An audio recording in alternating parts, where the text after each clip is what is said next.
I wanted to talk about the state of World of Warcraft as it is right now. Now I know there's been a lot of forum posts and videos made about this topic, but I've held off making a video about it for some time now, mainly because I was somewhat hoping that things would somehow improve. However, I would still like to add my thoughts as to what I think has caused a lot of people to be dissatisfied with the Battle for Azeroth expansion, and maybe offer my thoughts on what I think could somewhat improve the game from my own personal point of view. Whether or not doing any of these suggestions would be possible or even make a difference, I have no idea, but hey, they're just my thoughts. So we all know Azerite armour has been a problem. It's hard to get, it's hard to farm, and if you want to play the multiple roles your class can perform, so in my case as a monk, I can play a tank, a DPS and a healer, then I have to obtain multiple pieces of loot for each spec, as well as even having to pay a reforge fee to spec into different talents to benefit that specific spec, and that can quickly add up to a lot of gold if it's something you do on a regular basis. The fact that as a tank I have 3 pieces of Azerite armour at item level 370, and Azerite armour was supposed to replace tier sets, remember.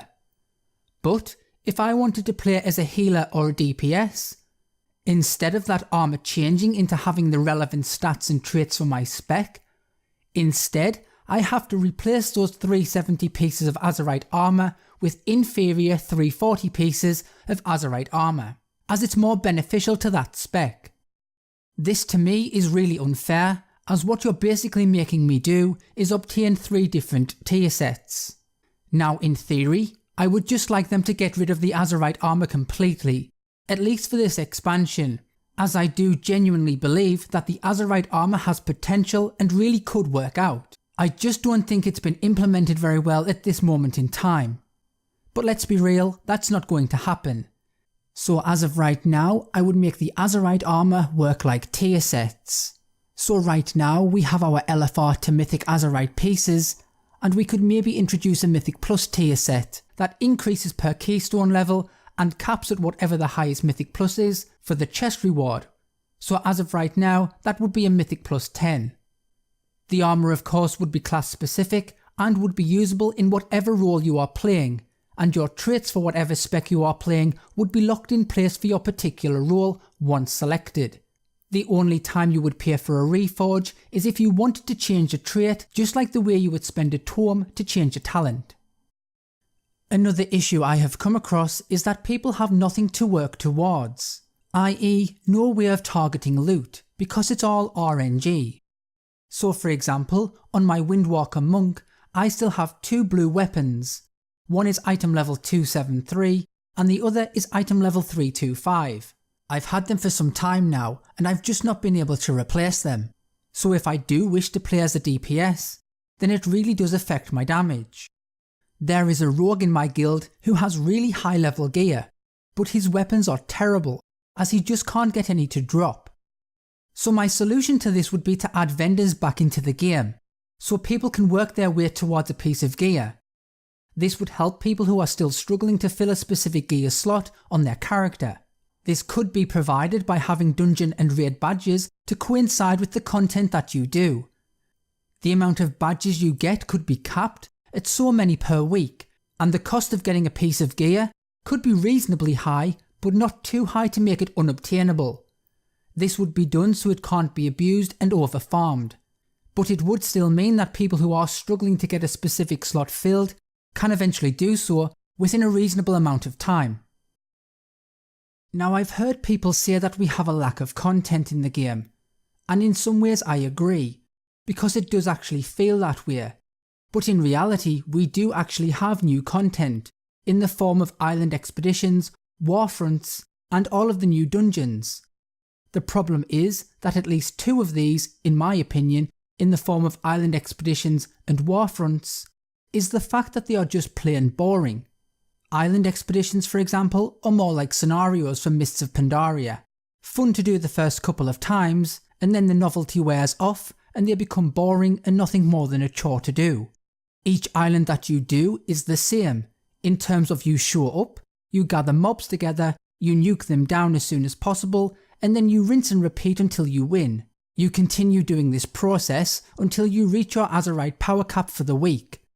After that, you never bother with them again until the next week. The only reason that they exist is to give you a fast way to earn a decent amount of Azerite power. After that, they don't offer a lot, unless you really want to try and farm them over and over again to obtain the mounts and pets that can drop from these islands.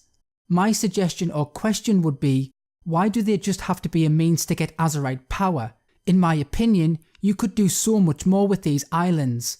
For example, why can't you set an option for a challenge mode island, where you have a number of different objectives, and if completed, as well as rewarding you with Azerite power, they maybe give you some sort of quality of life things, such as a buff that increases your mount speed by 5%, or a buff that reduces your repair costs by half for 2 days. Maybe they could give an additional Seal of War-Torn Fate, or a token that you can give to your ults that increase the amount of XP gained for 1 hour. Why can't you have a treasure island mode that you can do once per week, where you have so many minutes in which to gather as much treasure as possible whilst dealing with all of the enemies that are trying to stop you? At the end of the run, the amount of gold that you and your team have managed to amass is shared and split between all 3 of the players, therefore giving people the incentive to do this content and to try their best every time. Why can't there be a survival mode, where all of the mobs on the island come hunting for you, with the sole intention and purpose of just wiping you out? You and your team would need to work together to just stay alive for as long as possible. If you manage to survive for a certain period of time, then you can obtain a nice piece of loot that scales with your item level. You could even have a realm leaderboard that could be viewed in all capital cities, which showed the top 5 or 10 teams that have survived for the longest on your realm. Those who were the survival champions at the end of so many months, etc., could get a cool title, a flashy cosmetic crown, or a mount, etc. Now, some of these may seem silly or unworkable, but my main point is, you need to give people a reason to want to play the island expeditions. As for Warfronts, again it's new content. However, once again, it's boring to play. You take part in it whilst doing mundane tasks, like collecting ore and wood, and just waiting for the various stages to play out. You then win and pick up your piece of loot, and then never play it again until the next time it cycles around.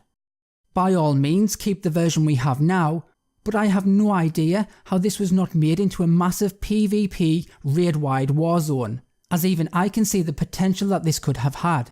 As someone who does not PvP very often, the one PvP raid zone that I did play a lot of was Alterac Valley. I can remember those battles going on for ages, whether you were defending or attacking. The Warfront could have been done in a similar way, with the Horde versus Alliance just going at one another for however long it would take. Again, my point is the same as with island expeditions. You have to give people a reason to want to replay them.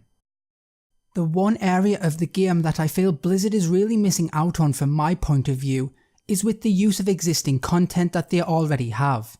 Blizzard have so much old content in the form of 96 dungeons and 43 raids, excluding BFA content, that people still enjoy going back to, be it to farm pets, mounts or transmogs.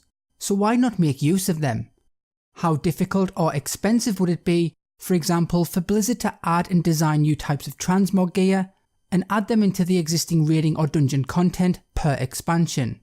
They could only be available whilst the expansion is relevant, therefore encouraging people to play them and remain subscribed to the game.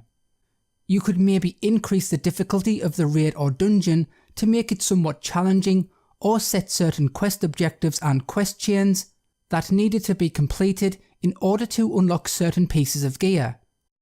I know a lot of people may not be interested in that kind of stuff, but I know for a fact that a large section of the player base are. You just have to look at how popular skins are in other video games like Fortnite and Blizzard's very own game Overwatch to see how popular they actually are. The final thing I wanted to touch on is how Blizzard can try to improve communication with the community. Now we hear Blizzard saying that they need to do better with how they communicate and obtain feedback from the player base on a regular basis, but they never seem to do this.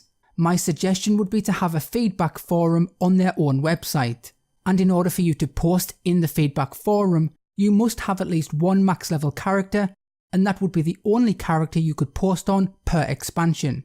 This would prevent multiple posts from the same person under different characters, and would remove the likes of all level 1 troll posts. It would also show that they are an active player, since you need to have a subscription to post on the WoW forums. Any trolling on the feedback forum gets you a lengthy ban. This would hopefully help make it a no-nonsense forum where the focus stays on topic. By doing this, it would hopefully encourage the developers to ask questions of us in the community, maybe in the form of questionnaires and surveys. This would then hopefully provide a consistent and a constructive method of feedback from the active player base, and hopefully be of some use to the developers. The developers can then listen to our feedback and hear our ideas and concerns, and can by all means disagree with them and proceed as how they see fit. But they then would have at least some understanding of what the actual player base is asking for. I'm not saying this is a perfect way of doing things, but it surely is better than the way it is now. Imagine the community and Blizzard actually getting along and working together. That can surely only be more of a positive thing. Anyway guys, those were my thoughts on some of the things that I think could be done to help improve the game. Remember, these are only my thoughts, and I'd love to hear your views and thoughts on the game as it is right now. So thanks for watching, please do comment, like, share and subscribe, and I'll see you next time.